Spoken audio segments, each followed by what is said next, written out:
하지만 이제 당장 내일 오전에 1심 선고가 있으니까 민주당 내부에서도 포스트 이재명 시나리오를 준비하는 움직임도 있을 것 같습니다.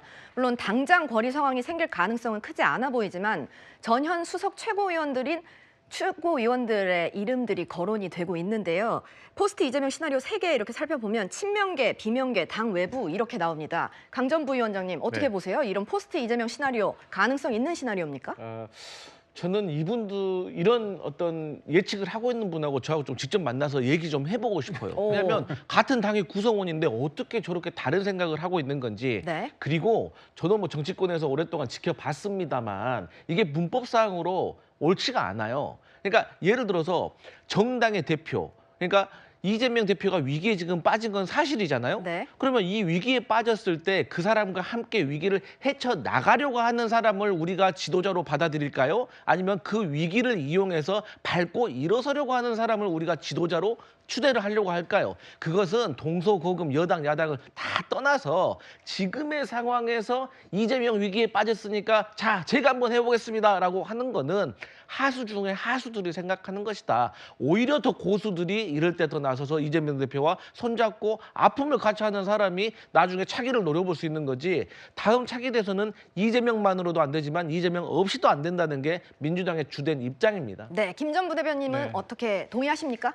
저는 일정 부분 동의합니다. 근데 지금 이 이른바 강성 친명 쪽에서 이른바 정청래, 추미애, 김민석 이런 분들이 이제 험한 말씀을, 강한 말씀을 하시는데 네. 그렇다면 이게 결국 종국적으로 이재명 대표를 보호할 수 있느냐 그게 아닙니다. 사실 사법부를 더 어떻게 보면 이른바 괘씸죄에 걸릴 수도 있는 거 아닙니까? 네. 압박을 하다 보면.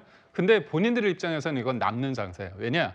개딸 강성 지지자들 입장에서는 이재명 대표를 위한다고 생각하거든요. 예. 그러다 보니까 그건까지 나왔습니다. 저는 최민희 의원께서 움직이면 죽는다 그 얘기를 했을 때 저는 굉장히 좀 무서웠거든요.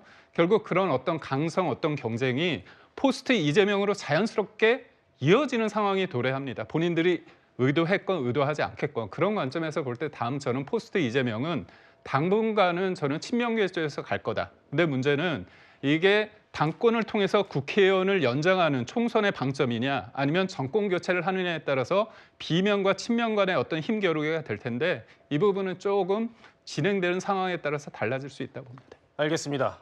민주당 내부에서는요, 이런 포스트 이재명 시나리오 혹은 플랜 B라고 불리는 이런 이야기들이 사실은 시기상조다 이런 주장도 있습니다. 그리고 또 일각에서는 설령 플랜 B가 있다고 하더라도 이른바 삼총삼김으로 불리는 그 비명계는 아닐 것이다 이런 주장도 나왔습니다. 목소리 준비했습니다. 이재명의 점 하나 찍은 사람이 올라가지 뭐 지금 말씀하신 상김이나 뭐 이런 사람들은 아예 애초에 그 고려 대상이 아닐 거라고 저는 봅니다. 비명계에는 쉽지 않고 오히려 신친명 중에 한 사람이 나갈 수도 그거 있다. 하려고 많은 분들이 지금 옆에서 그렇게 아버지하고 옹이하고 있는 거 아닙니까? 이 부분에 대해서는 기자로서 구자홍 차장님의 시각이 궁금합니다. 네, 저는 그 조응천 전 의원의 시각에 약간 좀 동의를 하는 편입니다. 왜냐하면 지금 민주당은 같은 당을 하기에는 굉장히 어려운 사람들이 함께 섞여 있습니다. 물과 기름에 비유할 수 있을 만큼 친명계와 비명계 간에는 이 보이지 않는 이 반목이 상당합니다.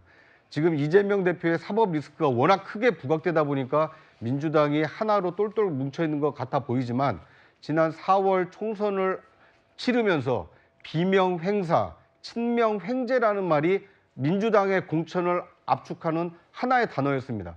그 말 속에는 이른바 공천에서 학살당한 비명계, 이른바 친문계 인사들도 상당수가 있습니다. 지금 공천을 받아서 국회의원 배지를 달고 있는 일부 친명계 인사들을 제외하고 나머지 공천받지 못한 불만이 있는 사람들이 상당히 있기 때문에 아마 이재명 대표가 만약 거리가 된다라면 친명계가 그대로 당을 흡수하거나 접수하기는 상당히 좀 어려운 상황이 전개되지 않을까 저는 개인적으로 그렇게 예상해 봅니다. 알겠습니다. 하루 앞으로 다가온 이재명 대표의 위증교사 혐의 재판 쟁점, 전망 그리고 정치적 파장까지 알아봤습니다.